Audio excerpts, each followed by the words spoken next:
Thank you, Lucas, and also thank you, Mr. Johnson, for offering your wise, awesome advice to us and insight on the licensing world. It is my pleasure to welcome Jennifer Hoverstad. She is currently the Operations and Project Manager at O3 and Digital Marketing Company.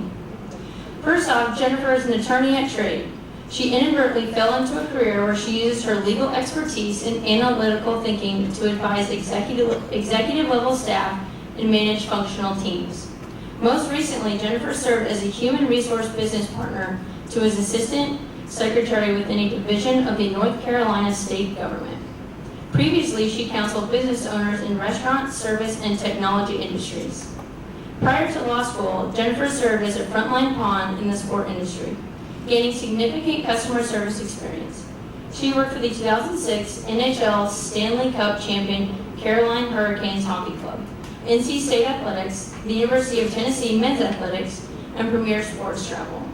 Most notably, among a lengthy list of her events, sports took her to the Masters, the Kentucky Derby, a variety of NASCAR races, 2 NFL Super Bowls, the 2008 USGA US Open, and a handful of college bowl games.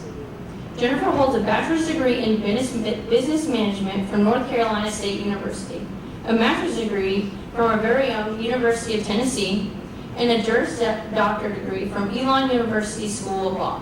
At NC State, she served her senior year in the elected office of Student Body Chief Justice. And in recognition of her leadership, she was an inaugural recipient of the Matthews Medal Award. At Elon, Jennifer studied business and law abroad in Vietnam and Singapore. Since 2011, she's held a law license with the North Carolina State Bar. When not at work, the Raleigh native holds a deep pride for her hometown. Jennifer is currently serving a 2-year term on the Raleigh City Parks and Recreation Greenway Board. A daughter of a veteran local broadcaster, Jennifer enjoys public speaking. For more than a decade, Jennifer has volunteered on air as on-air talent at the UNC TV for the station's statewide fundraisers. Jennifer and her husband Carl are proud members of the North Carolina Craft Brewers Guild. Carl and Jennifer share their home with their daughter Ellen and 2 feisty miniature schnauzers, Murphy and Moose. When not in Raleigh, the family can be found at their green getaway home in Asheville, North Carolina. Please welcome Jennifer Hoverstad.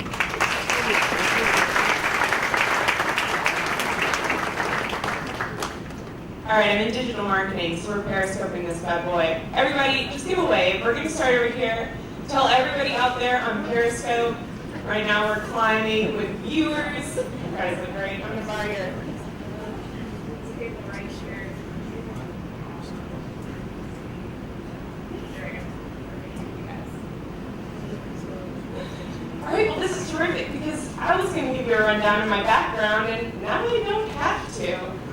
We have up here on the screen some slides that I brought, and actually I do love the idea of people putting their phones away, but if you want to tweet out anything awesome that I say, please feel free to do that. It does not hurt my feelings whatsoever to see you on your phones.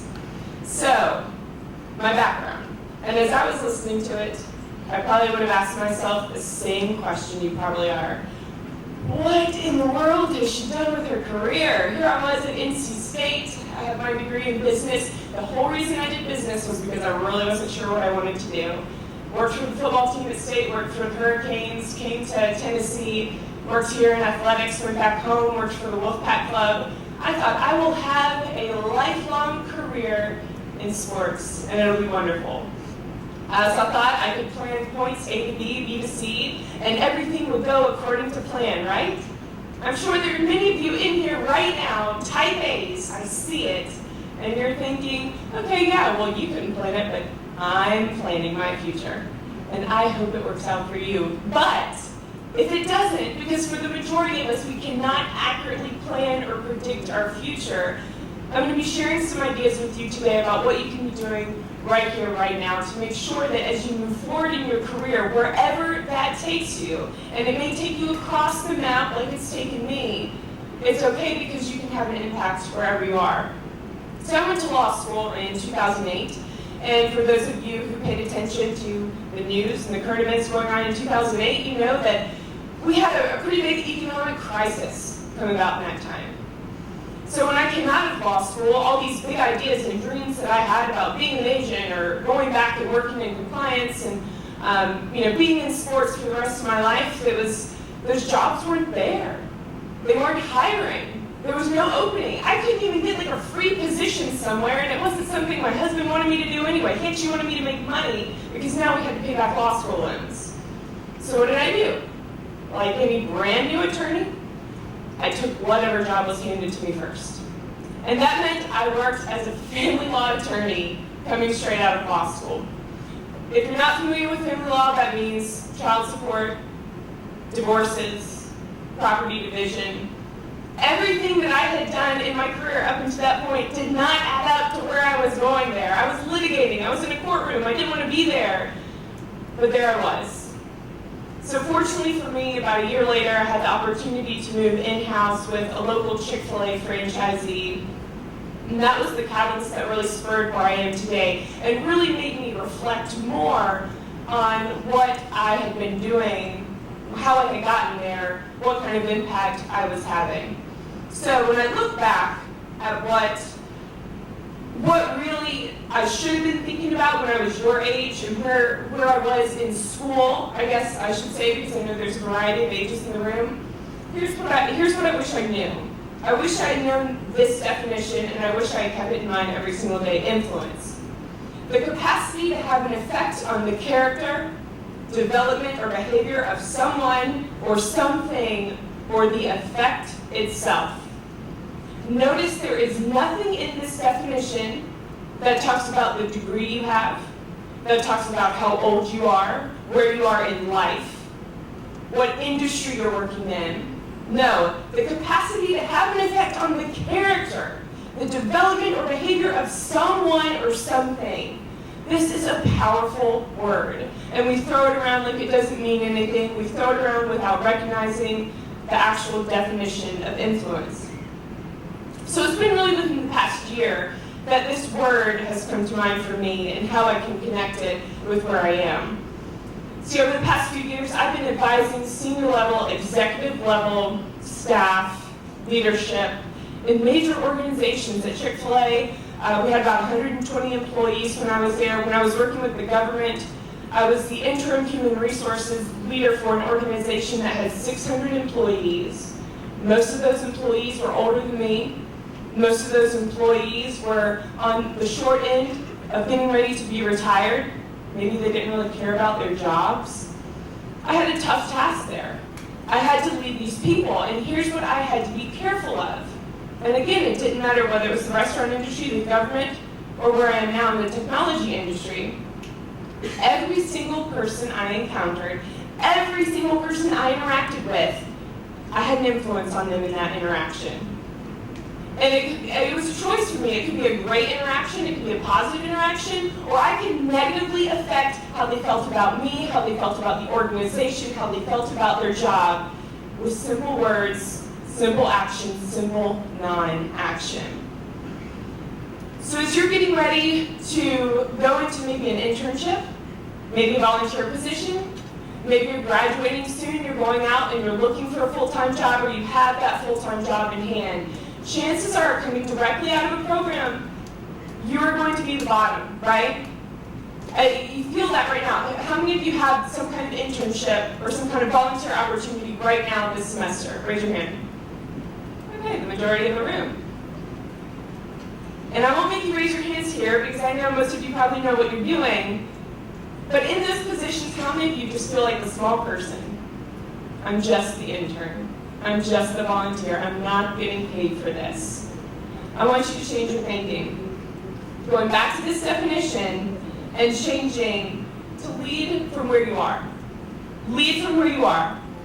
I know too often in my 20s, I got caught up with the idea that in order for me to be a leader, I had to have some big, grandiose title. I had to have lots of years of industry experience under my belt. I had to have these giant ideas and, all of this thought leadership. You can have all of that right now where you are as students, as interns, as volunteers, as entry-level, full-time employees and team members. And it's the people that have been on my teams over the past few years that it didn't matter what their background was, their age.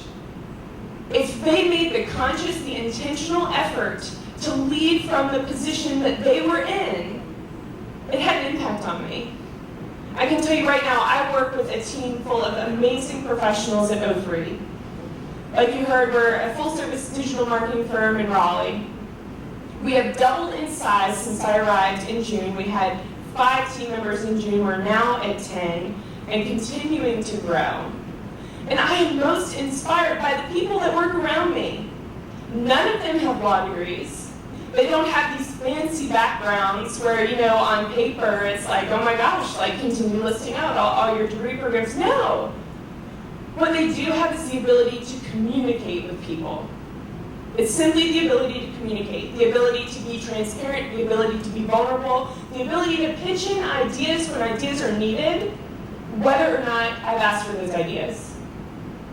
And that is what I love about our team. That's what I look for when I hire people. And I've conducted hundreds of interviews at this point over the past 4 years or so. And it's the people who are willing to come to the table with ideas, be confident with what they say, what they do, back it up with their actions. That's what I'm looking for in a team member. So how do we do this? I'm going to give you 3 different ideas for today, for you to walk away with something tangible that in order for you to lead where you are, you can take this out and really go into whether it's your career or just your personal life. Because really the two now, as they're identifying with the millennial generation, and granted I'm on the older end of that millennial generation, millennials fuse work and personal life. And that's okay. I'm not going to be the one to tell you not to fuse that anymore. But when you fuse work and personal life, you have to remember that one will affect the other. And it should always be a positive effect. So the first thing is to give back. In order to lead from where you are, you need to give back to the community. Right now, you are in a program at the University of Tennessee, a nationally recognized program where when you walk out of these doors, when you graduate, people are going to expect something from you because you're here. So for me, I have been appointed to the City of Raleigh's Parks, Recreation, Greenway, Cultural Resources Advisory Board. It's the longest title ever. I can never remember the full title. So what does that look like? Well, what does our Parks and Recreation program look like? We have over 9,000 acres of parkland, over 200 parks, and you can see here these parks contain everything: lakes, dog parks, athletic facilities, playgrounds, over 100 miles of paved greenway, which we are incredibly proud of, and it's continuing to grow, over 100 tennis courts, and 9 major community swimming pools in our city. So as a representative on this board, I speak for the citizens. I actually live in a neighborhood where we have greenway trails, where we have a park, and it's one that I grew up going to in Raleigh, so certainly it's very special to me. But one of the things when I was appointed to this, because you have to have a city councilor to appoint you, he said, hey, I noticed your background. I noticed you have that master's degree in sports studies. And at the time, when I was appointed, I was working for Chick-fil-A. No one would probably put those things together, but I have this academic knowledge. And because I have this knowledge, because I have a greater understanding of our parks and recreation system, that made me an attractive candidate for the city councilor to appoint me to this board. So not only am I bringing my voice as a citizen, as a user of our parks and recreation system, I'm also bringing a more enlightened background, so to speak, because I have a better understanding of all these working elements of our Parks and Rec system. I have a higher respect for it because I know what our people are doing day to day, our Parks and Rec staff. So when you leave University of Tennessee, whether you go into sports or you do not go into sports, you have this knowledge now that you can give back to your community. So I challenge you, whether you're still in school or when you graduate, find a way to utilize this knowledge and give it back for good. Because sport is a universal language. Everybody speaks this. We can communicate through sport. We can do it with the wealthy. We can do it with the impoverished. Sport speaks to all people. And you have been given the tools here at Tennessee to go out and use it. So I encourage you to give back with your knowledge. Second thing you can do to lead from where you are. And my team that is watching me in Raleigh, I don't know if you can see the board, but this is a clip from a blab that we had recently. Social media. Who's heard of Blab? Anybody? Blab.im? All right, all of you check it out afterwards. I promise you'll be addicted. It was described to me as what Google Hangouts should have been. And of course, being in the digital marketing world, as soon as we heard about this at O3, we were like, well, we have to get on there. Because we can't pitch these ideas to our clients unless we're actually using them ourselves. So this is from a recent lab, but you get to meet people, you get to talk about ideas. For those of you interested in marketing, Lab is full of marketing experts. But big name people, Ted Rubin being one of them. I don't know if you've heard of the hashtag R&R, return on relationships. He's a big user of that phrase. But I'm able to actually interact with him and connect with him and meet him as a person rather than just some big name through social media. So social media is something that's talked about quite a bit, right? We all have social media. We're on Facebook, we're on Twitter, we're on Instagram. You know, I Instagrammed and Facebooked a picture of the stadium as I got here today. But how consciously are you using it? How are you using it to influence the people that are following you? Are you doing it just to document your day for your own personal use? I mean, if so, that's fine. You can do that. No one says you can't use social media. But you have platforms, free platforms, for you to show your thought leadership at this point in life, for you to show your experiences, for you to show people that you are an awesome person and that you would be a great employee or a team member all through social media. And I was talking to Ron about this morning and just talking about in the hiring process. If you have public social media accounts before you were hired in any of the positions I've been in, I already Googled you. I want to know what you're doing. I want to know what you're all about. And I recently had a question when I was speaking with another student group, and a student raised her hand and she said, but what if you're judged for something negative that's put out there? Here's the answer. Don't put anything negative out there. If you think that someone may judge you for what you're putting out there, stop. Just don't do it. It doesn't matter. You want to put information on your social media accounts that is valuable to your audience. That's what it's there for. And it's such an element now that I didn't have when I was coming out of school. Facebook was still getting going, and we're all trying to figure out how to use it. And now you have these tools at your fingertips to make you a stronger potential employee. There's no reason that someone can't Google you and be like, yes, I want that person to come work for me. So how do we do this? Some of the benefits that we just talked about, these are all from Buffer, so I won't take full credit for them. But partnerships, leadership opportunities, greater mind share, greater credibility, recognition. How cool would it be for you to go into someone's office and say, hey, I'd love to work here, and they'd be like, oh yeah, I follow you on Twitter. You really know what you're talking about. I'd love for you to work here too. It's possible. It is possible, and I've seen it work. So, where to start? And this is just a general idea, and this is more of a blanket thing, and we can talk about specifics. I'm more than happy to talk to any of you about your own personal social media plans, strategies after the conference. Pick about 1 to 2 areas of focus. For me, that typically depends on the industry I'm advising in. I do want to make sure I fully understand the industry I'm advising in. I also want people to know, like you heard, I'm a proud member of the North Carolina Brewers Guild. I support our over 130 craft breweries that we now have in the state of North Carolina. That's something that I truly enjoy. It's more of a hobby of mine. You'll see it all over my Twitter. You'll also see some of my day-to-day things that I'm doing that I think would be valuable. And like right now, Periscope, it tweeted out that I was on Periscope in case anybody wanted to join us here in the conference today. So just pick a couple of areas of focus. Build a consistent persona on all of your social profiles. So I have generally the same picture on my LinkedIn, my Facebook, on my Twitter. The voice that you see on my Facebook is the same voice that I'm projecting on Twitter. It's a positive voice. First and foremost, everything I'm putting out there is positive. You won't find political rants. You won't find me bashing people on social media. You will find, however, if I have a bad customer service experience, or if you're a restaurant and you do not have a diaper changing station in your bathroom, I will tweet about it.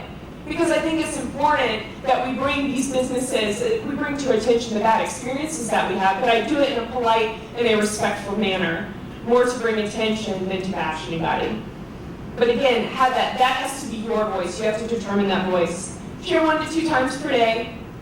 You don't need to be tweeting every minute, Just share a couple of thoughts a day. And then decide which channels, of course, are most important for you to be sharing those platforms on. And of course, engage with others by joining in on these chats, trying out different things. If you haven't heard of the live streaming platforms, if you haven't heard of Periscope or Blab, just get on there and see what it's all about. Try it out, because you don't actually become good at social media until you give it a while, until you give it a try. So what I put on here is my September 2015, my Twitter performance, my analytics. Which really these numbers mean nothing, but this is the point I'm trying to drive at. When we go back to lead from where you are, you can see that I had nearly 80,000 tweet impressions in the month of September. I was at a conference, that's why I was tweeting so much. But my tweets ended up 80,000 times on people's timelines. One of those tweets, I can tell you, had a typo in it. And it was one of my most popular tweets. And it killed me that I had a typo in that tweet. But that's what I remember.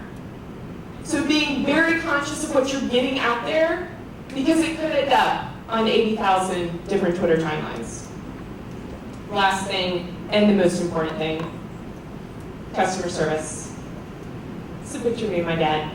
When I was at Chick-fil-A, and this was Cow Appreciation Day, when I was at Chick-fil-A, we needed someone to come in and help our marketing team to sample out items to our customers that came in at lunch. We had high volume traffic at lunch, as you can imagine. If you've been to a Chick-fil-A at lunch, you already know that. But we needed someone to help us in that marketing team just for a couple hours a day. So I was like, Dad, come on. You're semi-retired. You have the time to do this. Just come work with me. He is still at Chick-fil-A today. That's the kind of impression that's left on him. Chick-fil-A is a wonderful organization, and I cannot say enough good things about it, but the one thing that I have kept from Chick-fil-A is the customer service aspect. And here's the secret behind customer service and behind knowing how you can lead from where you are. A person's perception is his or her reality. Every single time you have a conflict with someone, I want you to take a step back and say, what is their reality?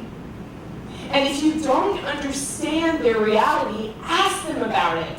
There are too many things going on in America right now where we just kind of scoot them under the rug, talking about gender issues, talking about race issues, ethnicity issues.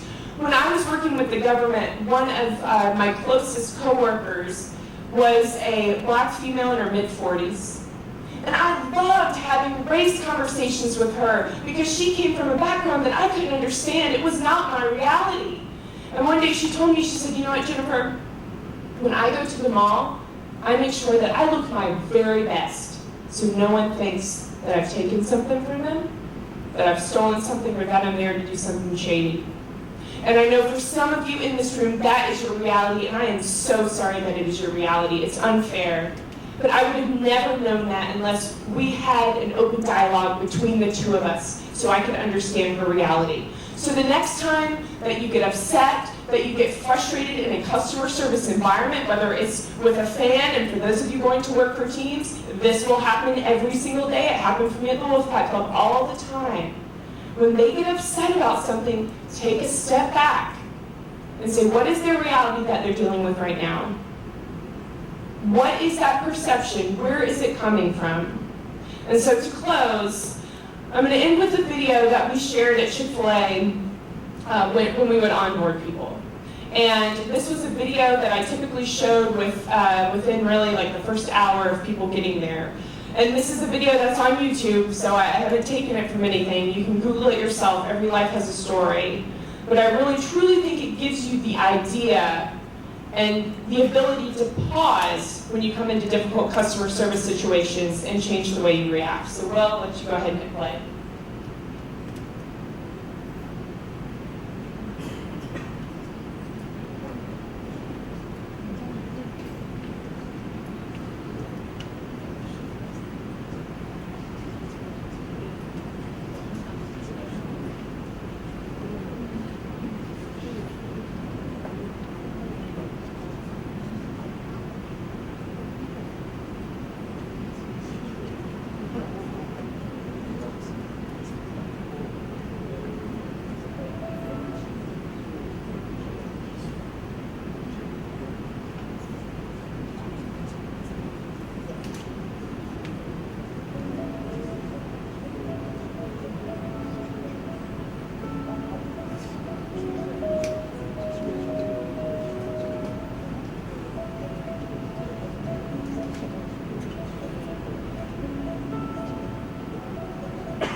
heard someone over here go, this is so sad. It is, but this is our reality, y'all. And it's not just people who are eating at Chick-fil-A, it's every single person in this room. You guys have pasts, you have backgrounds, and that is why it is so important. My contact information is on the last slide, but we'll get it for you later. That is why it is so important for you to remember to lead from where you are. You can have an impact on every single person you come into contact with, whether you know them or not. And I promise, if you make that intentional influence, a positive influence, it will take you places in life. It may not take you where you think you're going to go right now, but it is going to get you further in life than you expect. So thank you, and I will take any questions. Guys, we have time for about 3 or 4 questions, so.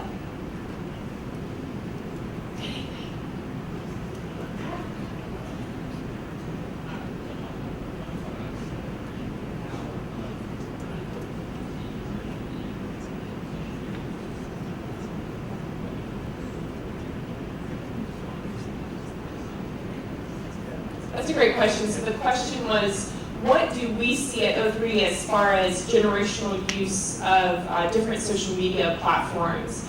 So really millennials, everyone's grown up with some kind of social media. Like I said, probably the older millennials like myself, I remember when Facebook started, when I was able to get on Facebook when I was freshman, sophomore in college. But from there it's only grown, so probably many of you in this room is kind of like, well, I've always had Facebook.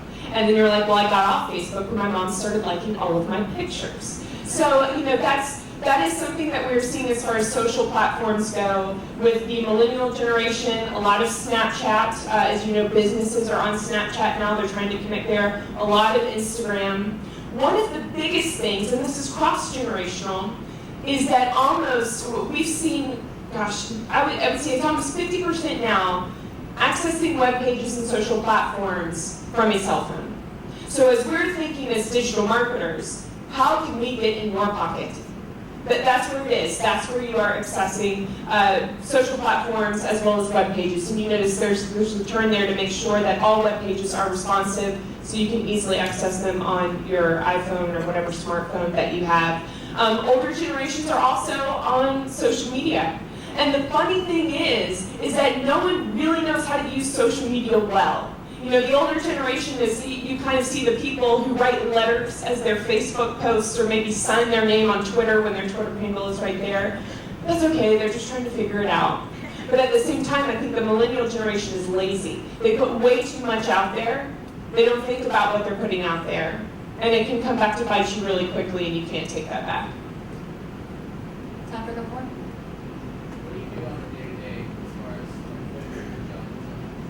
That's a great question. If our CEO is watching on Periscope right now, I would love for him to answer that. So I'm operations manager, which means that I'm the only one in our office who's pretty much like a non-creative by background, if you want to describe law that way, although everyone has their own creativity, I know. But marketing, human resources, the legal aspect of our business, we do hire outside counsel, but I help with day-to-day contracts. I do all of our processes. If I could define something, because literally my daily routine is never the same. And that's why I love where I am right now. This is what I've been looking for in a job. And I can tell you, you will go through jobs where you're like, oh, if only I had this, if only I had this. I am finally in a position where I have flexibility. I love O3. We don't have a vacation policy. So like today, I didn't have to sign out or tell someone. I told them where I was going, because obviously it'd be kind of weird just not to show up one day. But that's what I love, is we have a lot of freedom to move back and forth. But networking in the community to get our name out there, I'm big on relationships coming from that Chick-fil-A background, making sure people know who we are, what we stand for, developing the culture. But overall, my focus is on the people of our organization and the processes of our organization. So anytime there is a breakdown or we need to be proactive as we set forth those guidelines as we continue to grow, it all falls on me. Would you share with us the tweets that impacted 80,000 timelines? Oh my gosh, it's so embarrassing, but I'll say it. So I was at this conference in Boston in September, and I think it was Seth Godin, if you guys are familiar with him. He was the opening keynote speaker. And he said something about the effect. We were talking about Seth is really big on tribes and building that tribe brand. And he compared it to a gang. And so, for those of you that know some of the bigger gangs, we have the Bloods and the Crips. So, he was comparing these things. And so I spelled Crips as if they were like rising from the dead with the C. And somebody on Twitter called me out. And I was like, oh my gosh, that's terrible. So now I felt like all of Twitter knew. But literally, it was retweeted so many times. And it had like this impression count, like over 9,000. And I was like, awesome. So either over 9,000 timelines think I'm an idiot, or everybody else is an idiot with me and only one guy called me out. So, but it's a lesson learned and I can totally laugh at it now. And my first instinct, had I been on social media initially and had I not been where I am today, I would have deleted it and been like, oh my gosh, that's terrible. Now, it's just funny. And the fact that I didn't know how to spell a gang name, it's like, okay, that's probably a good thing, right? So yeah, turned it into a positive. One more, yes sir. It's kind of a two-part question. With your work on the Parks and Rec Advisory Board, do you utilize social media there, like digital marketing? And two, do you see a social media platform in the future on the horizon to maybe get us ahead of the game a little bit? So the questions are, as far as like my involvement, how am I using social with the Parks and Rec Board, and then social media platforms on the horizon. On the horizon is live stream. So we have Meerkat, Periscope, and Blab. Meerkat came out, I think, in February of this year. So it is so new and is so fresh. That's why now is the time to get on it, because you can screw up with it, you can figure things out, you can kind of feel like an idiot and maybe not have a lot of followers. And then when everybody else decides to join, you're already be on it.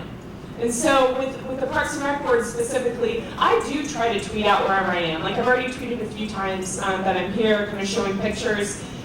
In your social media, if you're not utilizing pictures, chances are you're not really picking up the audience, so just kind of keep that in mind with whatever you decide to tweet out, especially when you're at a professional meeting like this, or like with the Parks and Rec Board. I will tweet it out. I'm also on a citizen planning committee within the board where we are planning a new park in Raleigh, and that's awesome. I'm at the beginning of the process with that. It is a land space that's been around since I can remember, and now I'm having a say as well as a group of other people in Raleigh. So when we meet, because we're a small team of 30 people representing the entire city on the say in this park, I do tweet it out. I use the hashtag of the park name, Wood Meadow, and I haven't necessarily received a lot of feedback from it, but it's there, so you can see it if you were to go back.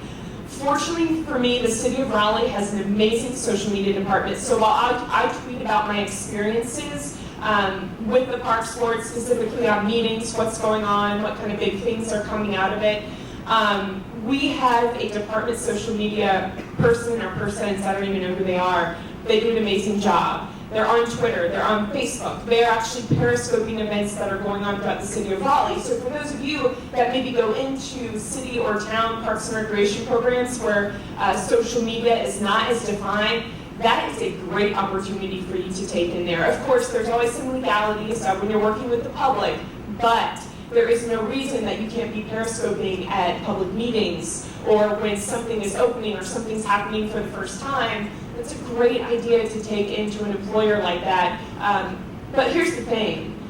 If you take social media ideas to a future employer or potential employer, they want to see how you have utilized it. So ideas are great, but unless you actually have a presence on social media and can back up all the ideas that you're giving them, it's probably not going to work. But yeah, volunteering for a Parks and Rec department, that would be a great way to test out some of your social ideas especially. We're done. Okay. Sorry guys. I will be here for the entire conference, so please feel free to reach out to me during our break or afterwards.